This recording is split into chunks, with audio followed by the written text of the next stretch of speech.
बंधु माने आजिर एही कार्यक्रम को आपण मानक स्वागत।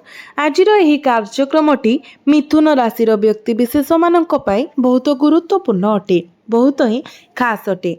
कारण आगामी 10 दिन आपणक जीवन रे एक विराट परिवर्तन आनिबाकू जाउची। आपणको किछि छाड़िबाको पड़ी पारे। यह कौन एक खराब अभ्यास ना यह कौनसी निकटतर व्यक्ति किंबा हुए तो आपणको घरे थिबा कौनसी जिनिस। आजिर भिडियो रे मु संपूर्ण निश्चिततार सहित कहिबी एवं मु जहा शेयर करबाकू जाउची ताहा ग्रह मानकर गोचर उपरे आधारित। एही भिडियो को साधारण बोली भाबी खारज करंतु नाही। बंधु माने कौनसी कार्य कठिन परिश्रम करिबा, संपर्क को पोषण करिबा किंबा किणाकिणी करिबा, तथापि प्रत्येक थर कौन हुए शेष मुहूर्त रे सेही जिनिसटी आपणक ठारू खसी जाए। आजिर भिडियो आपणक आखि खोली देब। यह सत्य प्रकाश करिब एवं आपणको वास्तवता देखाइबा पई आपणको समस्यार कबळरू बाहर करिब। तेणु एहाकू आरंभरू शेष पर्यंत देखंतु। आपणकर भाग्य एक एपरी मोड़ नेबाकू जाउची जहा आपणको आपणक जीवनर सुवर्ण जुग अनुभव करिबाकू अनुमति देब।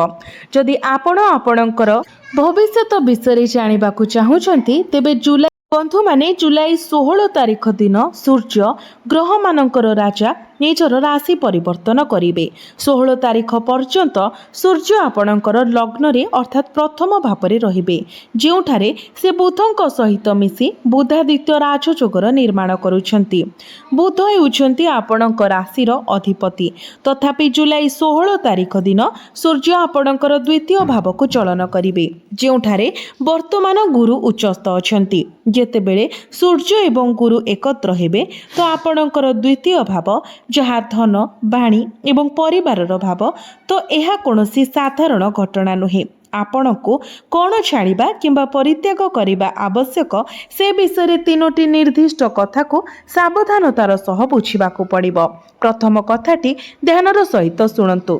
एपरि केही थाई पारंती जे केवल स्वार्थ पाई बारंबार आपणक पाखकू जाती। धरंतु सेमाने कौनसी जिनिस रे लागि रहिछंती एवं जानती जे आपणक पाखरे एहाकू परिचालना करिबार दक्षता अछि।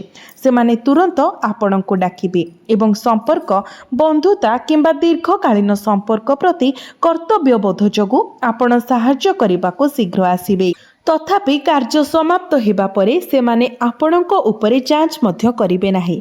एपरि केही थाई पारंती जे लगातार टंका धार नेबाकू मागुछंती किंबा आपणकू भावप्रवण भावरे ब्लैकमेल करुछंती। केबे फेरस्त न करी टंका बाहर करिबा पई आपणक भावना को सामान्य कथारे व्यवहार करुछंती। आपणक चारि पाखरे एपरि लोक थाई पारंती जो माने अतीत रे आपणकू विश्वासघातकता करिछंती किंबा प्रतारणा करिछंती, तथापि सेमाने आपणक जीवन रे रहिछंती। काहेकि कारण सेमाने संपर्कीय किंबा पुराणा बंधु एवं आपण सेमानंकू आउ एक सुजोग देइथिले। किंतु मने रखंतु आपण लिंब गछ को जेते क्षीर दही किंबा चीनी सहित पानी देले मध्य तथापि यह केबे भी तार तिक्तता छाड़िब नाही। जेपरि एक लिंब गछ केबे तार तिक्त स्वभाव को त्याग करे नाही, सेपरि दुष्ट लोक माने जो माने शत्रुतापूर्ण उद्देश्य पोषण करंती किंबा जहार प्रकृति दूषित से माने केबे प्रकृत रे परिवर्तन होई परिबे नाही।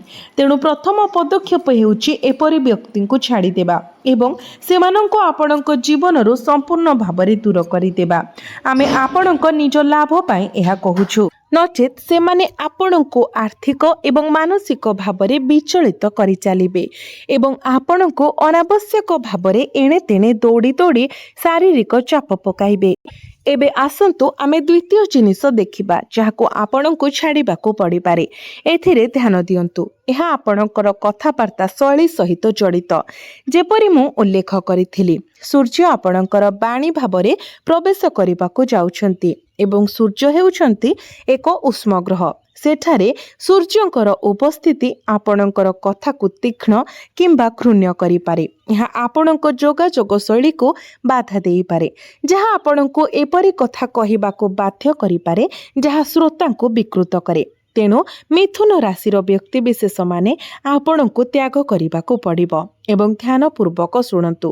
ଏହା ହେଉଛି ଏକ କଠୋର ସ୍ୱର। ଆପଣଙ୍କୁ କହିବାର ଏକ ସଠିକ୍ ଶୈଳୀ ବଜାୟ ରଖିବାକୁ ପଡ଼ିବ।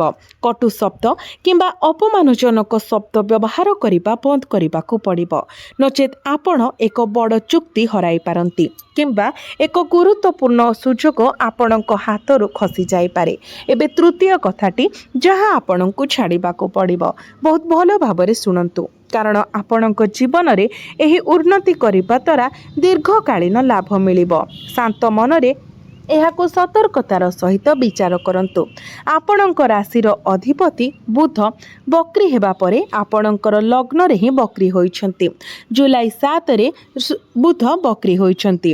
ତ ବୁଧ ହେଉଛନ୍ତି ଆପଣଙ୍କ ରାଶିର ଅଧିପତି ଏବଂ ଏବେ ଆପଣଙ୍କର ଲଗ୍ନରେ ବୁଧ ବକ୍ରି ହେବା ଫଳରେ ଏକ ବିରଳ ଏବଂ ଉତ୍କୃଷ୍ଟ ସମନ୍ୱୟ ସୃଷ୍ଟି ହୋଇଛି। ତଥାପି କିଛି ଲୋକ ଅଧିକ ଚିନ୍ତା କରନ୍ତି, ନିରନ୍ତର ଭାବନ୍ତି ଯେ କୌଣସି କାର୍ଯ୍ୟ କରିବେ କି ନାହିଁ, ଟଙ୍କା ବିନିଯୋଗ କରିବେ କି କୌଣସି ନିର୍ଦ୍ଦିଷ୍ଟ ବ୍ୟକ୍ତିଙ୍କୁ ବିଶ୍ୱାସ କରିବେ କି ନାହିଁ। ସେମାନେ ଏହି ଅଧିକ ଚିନ୍ତାରେ ଏତେ ଫସିଯାଆନ୍ତି ଯେ ସେମାନେ ପଛରେ ପଡ଼ିଯାଆନ୍ତି କିମ୍ବା ଭୁଲ ଲୋକଙ୍କ ଉପରେ ବିଶ୍ୱାସ କରନ୍ତି। ଆପଣଙ୍କୁ ଏହି ଭୁଲ କରିବା ବନ୍ଦ କରିବାକୁ ପଡ଼ିବ। ସୁଯୋଗ ଆସିବା ସମୟରେ ସୁଯୋଗର ଫାଇଦା ଉଠାଇବାକୁ ଶିଖିବାକୁ ପଡ଼ିବ, କାରଣ ଆପଣଙ୍କ ରାଶିର ଅଧିପତି ବର୍ତ୍ତମାନ ଆପଣଙ୍କର ଲଗ୍ନରେ ଗୋଚର କରୁଛନ୍ତି। ଏହାଠାରୁ ଅଧିକ ଗୁରୁତ୍ୱପୂର୍ଣ୍ଣ ଆଉ କ'ଣ ହୋଇପାରେ?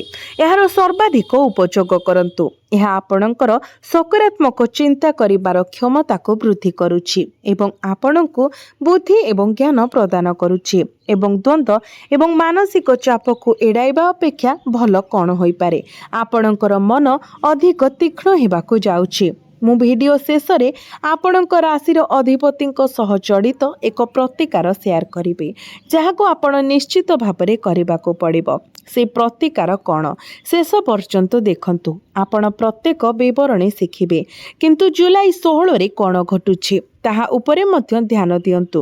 ଯେତେବେଳେ ସୂର୍ଯ୍ୟ ଦ୍ୱିତୀୟ ଭାବରେ ପ୍ରବେଶ କରିବେ, ଯେଉଁଠାରେ ଗୁରୁ ବର୍ତ୍ତମାନ ଉଚ୍ଚରେ ଅଛନ୍ତି, ଏହି ସ୍ୱର୍ଗୀୟ ମିଳନର କେଉଁ ପ୍ରଭାବ ପଡ଼ିବ?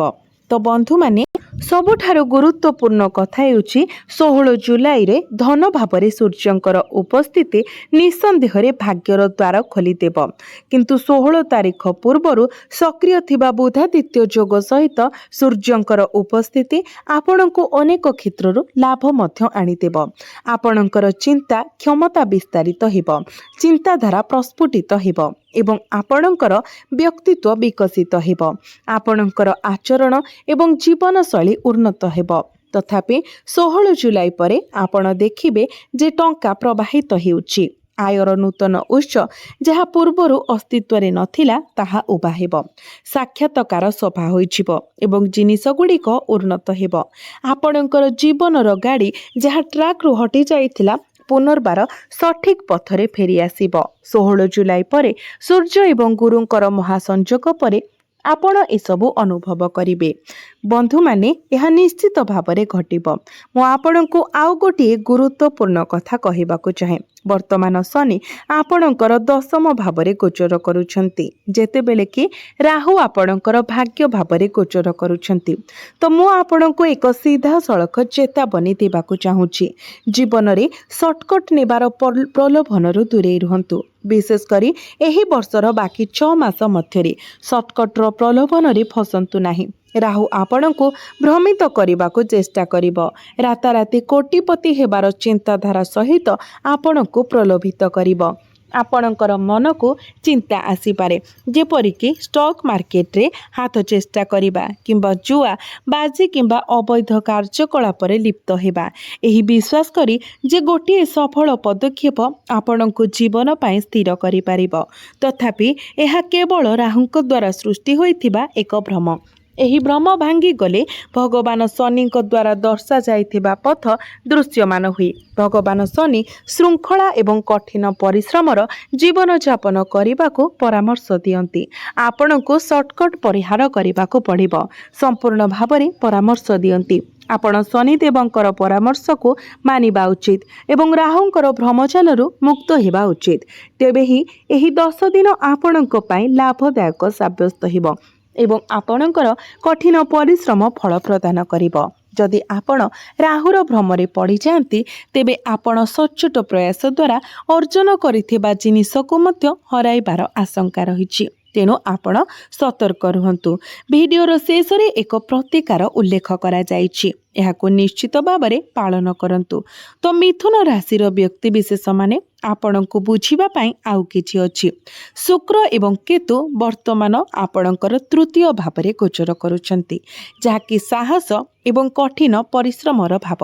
एही संजोग एक द्वंद्वपूर्ण प्रभाव सृष्टि करे। शुक्र आपणको विलासपूर्ण कार्य करिबाको किंबा गुरुत्वपूर्ण क्रय करिबाको प्रलोभित करिपारे, जेतेबेले केतु क्षतिर भय सृष्टि करे, जहाँ आपणको विपद नेबाको संकोच करिथाए। आपणको एही केतुर प्रभाव को समाधान करिबाको पड़िबो, कारण एहा एक अनन्य मानसिक अवस्था सृष्टि करे। जेतेबेले आपणको साहस एवं पदक्षेप प्रदर्शन करिबार समय आसे, केतु आपणको मनरे एक अवर्णनीय भय सृष्टि करिपारे। आपणको एहा विषय सचेतन रहिबा आवश्यक। ଏହା ସହିତ ମଙ୍ଗଳ ଖର୍ଚ୍ଚର ଭାବରେ ଥିବାରୁ ଦୟାକରି ଏହା ମଧ୍ୟ ମନେ ରଖନ୍ତୁ। କ୍ରୋଧିତ ସମୟରେ କୌଣସି ପ୍ରତିଶ୍ରୁତି ଦିଅନ୍ତୁ ନାହିଁ। କ୍ରୋଧର ପରିସ୍ଥିତିରେ ବଡ଼ ନିଷ୍ପତ୍ତି ନେବା କିମ୍ବା ଗୁରୁତ୍ୱପୂର୍ଣ୍ଣ ଖର୍ଚ୍ଚ କରିବାରୁ ଦୂରେଇ ରୁହନ୍ତୁ। ଏହା ନିଶ୍ଚିତ କରିବ ଯେ ଆପଣଙ୍କ ଜୀବନ ସ୍ଥିର ଏବଂ ସମସ୍ୟା ମୁକ୍ତ ରହିବ। ତ ଏବେ ମୁଁ ଆପଣଙ୍କୁ ସେଇ ଦୁଇଟି ପ୍ରତିକାର ବିଷୟରେ କହିବି, ଧ୍ୟାନ ଦେଇ ଶୁଣନ୍ତୁ। ପ୍ରଥମ ପ୍ରତିକାରଟି କେତୁଙ୍କ ପାଇଁ, ଯାହା ଆପଣଙ୍କ ମଧ୍ୟରେ ବିଚ୍ଛେଦ ସୃଷ୍ଟି କରିପାରେ। ତ ଆପଣଙ୍କୁ କ'ଣ କରିବା ଉଚିତ? ଆପଣ ପ୍ରତ୍ୟେକ ଦିନ ପ୍ରଭୁ ଭଗବାନ ଗଣେଶଙ୍କର ପୂଜାର୍ଚ୍ଚନା କରନ୍ତୁ। ପ୍ରତ୍ୟେକ ବୁଧବାର ଦିନ ପ୍ରଭୁ ଗଣେଶଙ୍କୁ 21ଟି ଦୁବ ଲାଲ ସୂତାରେ ବାନ୍ଧି ଅର୍ପଣ କରନ୍ତୁ ଏବଂ ଗଣପତି ଅଥର୍ବ ଶୀର୍ଷ ପାଠ କରନ୍ତୁ। ଏହା ଅତ୍ୟନ୍ତ ଲାଭଦାୟକ ହେବ ଏବଂ କେତୁଙ୍କର ପ୍ରଭାବକୁ ହ୍ରାସ କରିବ। ଆପଣଙ୍କ ରାଶିର ଅଧିପତି ବୁଧଙ୍କୁ ଅଧିକ ଖୁସି ଏବଂ ଶକ୍ତିଶାଳୀ କରିବା ପାଇଁ ଆପଣ ପ୍ରତ୍ୟେକ ବୁଧବାର ଦିନ ଗୋମାତାଙ୍କୁ ସବୁଜ ଚାରା ଖାଇବାକୁ ଦିଅନ୍ତୁ। ଏକ ଗୋଶାଳା ପରିଦର୍ଶନ କରନ୍ତୁ। ଏବଂ ତୃତୀୟ ଏବଂ ଶେଷ ପ୍ରତିକାର ମଙ୍ଗଳଙ୍କ ପାଇଁ, ଯାହା କ୍ରୋଧ ଏବଂ ଖର୍ଚ୍ଚକୁ ବୃଦ୍ଧି କରିପାରେ, ଯାହା ଆପଣଙ୍କର ଆଚରଣ ଏବଂ କ୍ରୋଧକୁ ନିୟନ୍ତ୍ରଣ ବାହାରକୁ ନେଇପାରେ। ତ ଆପଣଙ୍କୁ କ'ଣ କରିବା ଉଚିତ? ମଙ୍ଗଳବାର ଦିନ ପ୍ରଭୁ ହନୁମାନଙ୍କୁ ପ୍ରସାଦ ଭାବରେ ଗୁଡ଼ ଏବଂ ଚଣା ଅର୍ପଣ କରନ୍ତୁ ଏବଂ ସେଠାରେ ବସି ହନୁମାନ ଚାଳିଶା ପାଠ କରନ୍ତୁ। ସବୁଠାରୁ ଭଲ ହେବ ଆପଣ ପ୍ରତ୍ୟେକ ଦିନ ହନୁମାନ ଚାଳିଶା ପାଠ କରନ୍ତୁ। ଆଗାମୀ 10 ଦିନ ପର୍ଯ୍ୟନ୍ତ ଏହି ପ୍ରତିକାର ଗୁଡ଼ିକୁ ଅନୁସରଣ କରନ୍ତୁ। ଆପଣ ନିଶ୍ଚିତ ଭାବରେ ଲାଭ ପାଇବେ।